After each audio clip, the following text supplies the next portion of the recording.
जय हिंद दोस्तों, स्वागत है आप सभी का हमारे चैनल ट्रैवलिंग विद में। दोस्तों, महाकालेश्वर ज्योतिर्लिंग जो उज्जैन में स्थित है, आप सभी ने सुना होगा और कभी न कभी यहाँ जाने का जरूर सोचा होगा, क्योंकि इतनी खूबसूरत ज्योतिर्लिंग है जो 12 ज्योतिर्लिंगों में से एक ज्योतिर्लिंग है और इनके दर्शन कर लेने मात्र से आपको बहुत ही सुख और शांति का भी अनुभव होगा और आप कई सारे कष्टों से भी मुक्त हो जाएंगे, आपके पाप भी मिट जाएंगे जो अनजाने में किए गए हैं। तो महाकाल ज्योतिर्लिंग आप अगर करना चाहते हैं तो आज की इस वीडियो में मैं बताने वाला हूँ कि महाकाल ज्योतिर्लिंग उज्जैन आप कैसे पहुँच सकते हैं कम से कम बजट में। इसके साथ ही वहां पर सस्ती धर्मशालाएं कहां पर मिलेंगी जहां आप रुक सकते हैं, खाने की वहां पर क्या व्यवस्था है, दर्शन कैसे करें। इसके साथ ही दोस्तों, उज्जैन के आसपास में जितने भी मंदिर हैं जैसे हरसिद्धि देवी, काल भैरव, मंगलनाथ मंदिर, इन सभी मंदिरों के हम दर्शन कैसे कर सकते हैं, क्या हम महाकालेश्वर ज्योतिर्लिंग के अंदर जाकर जल अभिषेक कर सकते हैं, स्पेशल एंट्री का क्या चार्जेज है, सारे सवाल जो महाकाल ज्योतिर्लिंग से रिलेटेड हैं आपको इस वीडियो में मिलने वाले हैं। और मैं बताने वाला हूं कि सबसे कम बजट में कैसे आप महाकालेश्वर ज्योतिर्लिंग यानी उज्जैन की अपनी इस पावन यात्रा को कर सकते हैं और जीवन सफल बना सकते हैं। तो वीडियो को आखिरी तक देखिएगा, सारे डाउट जो आपके आज मन में सब क्लियर हो जाने वाले हैं इकलौती इस वीडियो से। तो चलिए सबसे पहले बात करते हैं कि महाकालेश्वर ज्योतिर्लिंग हम कैसे पहुंच सकते हैं।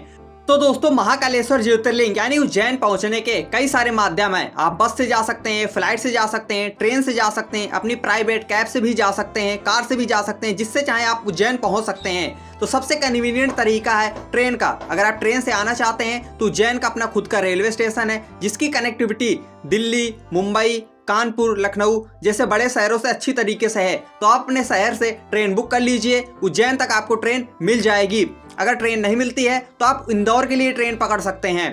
बाकी उज्जैन के लिए आपको ट्रेन बड़े शहरों से आसानी से मिल जाएगी और कोशिश करें कि आप स्लीपर क्लास ही बुक करें अगर आप इस यात्रा को बजट में करना चाहते हैं। बाकी आप एसी भी कर सकते हैं, तो उसका बजट अपने अकॉर्डिंग ऐड कर लीजिएगा। सेकेंड ऑप्शन है, अगर आपका बजट थोड़ा ज़्यादा है और अगर आप फ्लाइट से आना चाहते हैं तो आपको आना होगा इंदौर एयरपोर्ट, जिसकी दूरी उज्जैन से लगभग 55 किलोमीटर है। इंदौर एयरपोर्ट आप उतरिए, फिर वहां से आप सरवाटे बस स्टैंड चले जाइए जो इंदौर में है, और इंदौर से आपको उज्जैन के लिए बहुत बसेस मिल जाएंगी हर 10 और 15 मिनट में। तो आपको कोई दिक्कत नहीं आने वाली है, आप इंदौर एयरपोर्ट आ सकते हैं।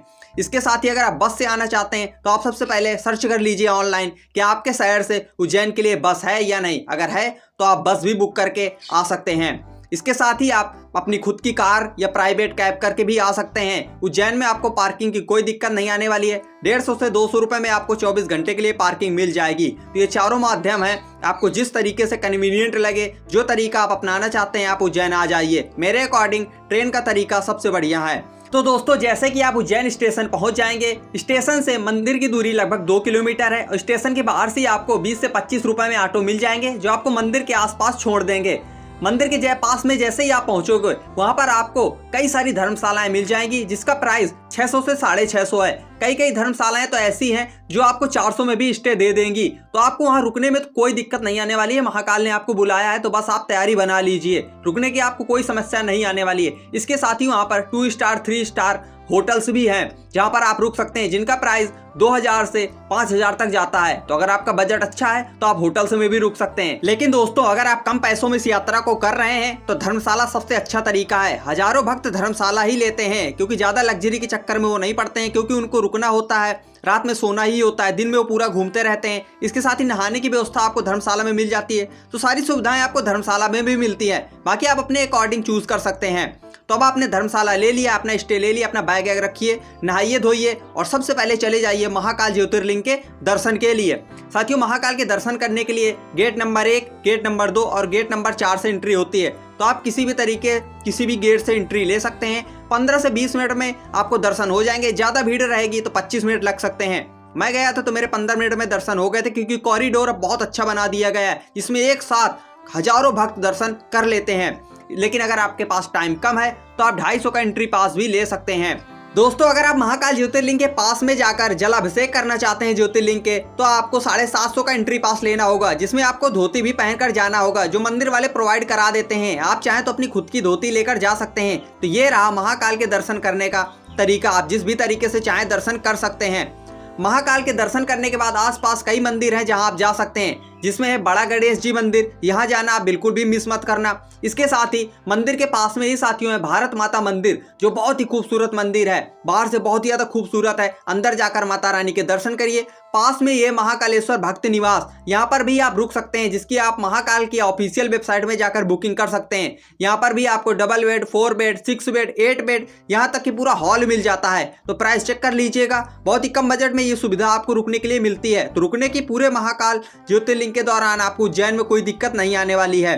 इसके साथ ही अब आप जाइए महाकाल लोक, जो ज्योतिर्लिंग मंदिर के महाकाल मंदिर के बिल्कुल बगल से ही है। लगभग 1.5 किलोमीटर लंबा ये महाकाल लोक है, जहां पर आपको भगवान शिव के द्वारा की गई लीलाओं को प्रदर्शित किया गया है। आप कोशिश करें कि यहाँ पर आप शाम को ही पहुंचें, क्योंकि जब लाइटिंग हो जाती है तो महाकाल लोक की खूबसूरती में 4 चांद लग जाते हैं। तो रात में आप कवर करिएगा। महाकाल लोक के दूसरे छोर पर विक्रमादित्य टीला है, जहाँ पर विक्रमादित्य की बहुत बड़ी मूर्ति बनाई गई है। यहाँ से साथियों लगभग 300 किलोमीटर जब आप आगे जाएंगे तो आपको हरसिद्धि देवी का मंदिर देखने को मिलेगा, जो 51 शक्तिपीठों में एक शक्तिपीठ है। और यहाँ पर माता सती की एल्बो गिरी थी। रात में यहाँ पर भी दीप जलाए जाते हैं इन 2 स्तंभों में, और इनकी खूबसूरती बहुत ही ज्यादा बढ़ जाती है।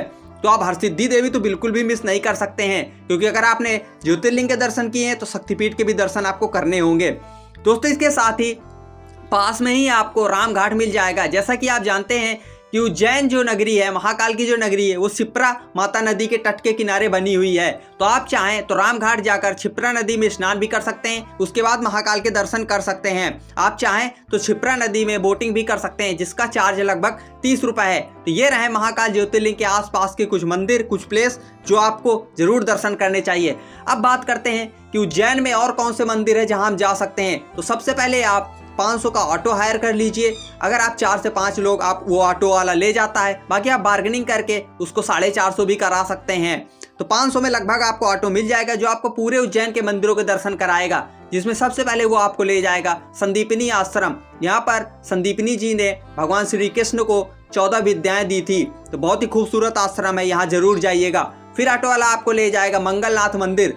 यह दुनिया का एकमात्र ऐसा मंदिर है, मंगल जी का मंदिर है, जहाँ पर मंगल दोष भी खत्म किया जाता है। तो अगर आपको मांगलिक दोष है तो आप मंगलनाथ मंदिर के दर्शन करने जा सकते हैं, और आप वैसे भी जा सकते हैं। इसके साथ ही आप काल भैरव मंदिर जाएंगे, जहां पर आपको काल भैरव जी के दर्शन करने होंगे। और कहा जाता है कि जब तक आप काल भैरव के दर्शन नहीं करेंगे, महाकाल की ये यात्रा आपकी अधूरी रहेगी।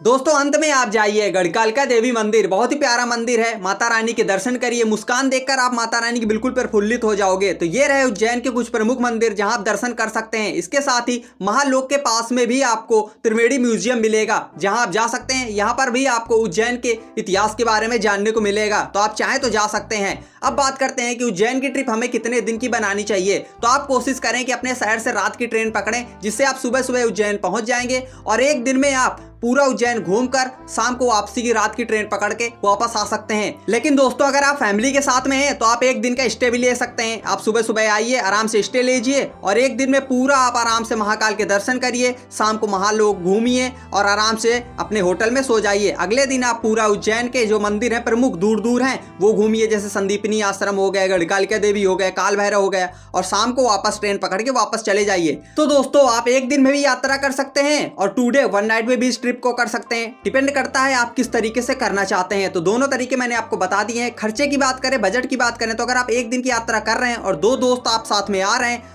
तो आप 2500 से 3000 में ये यात्रा कर लोगे, क्योंकि 600 का होटल लोगे तो 300 उसमें डिवाइड हो जाएगा, ऑटो में भी आपका डिवाइड हो जाएगा। तो यानी आपका 2 लोगों में पैसा बचने वाला है। अकेले आ रहे हैं तो 3000 से 3500 में ये यात्रा आप कर लेंगे, कोई दिक्कत नहीं आने वाली है। बशर्ते आप फ्लाइट और एसी के चक्कर में और लग्जरी के चक्कर में ना रहना। बाकी आप फ्लाइट से आ रहे हैं, जिस भी तरीके से आ रहे हैं, अच्छा होटल ले रहे हैं, तो आप अपने अकॉर्डिंग ऐड कर सकते हैं। उज्जैन में खाने की भी आपको कोई दिक्कत नहीं आने वाली है। 120 रुपए से 150 में आपको बढ़िया खाने की थाली मिल जाती है, तो खाने में भी आपको कोई दिक्कत नहीं आने वाली है। भंडारे भी कहीं कहीं मिल जाते हैं आपको, तो वो भी आप ग्रहण कर सकते हैं।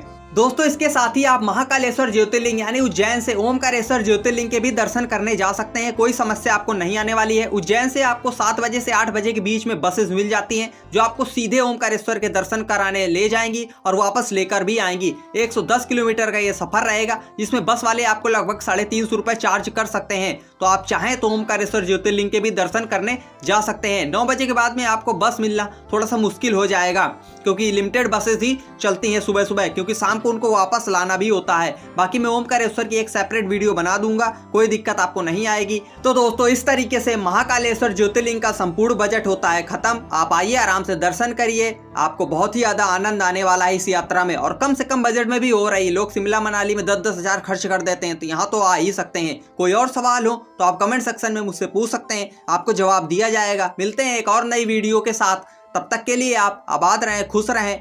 जय हिंद, हर हर महादेव, जय महाकाल।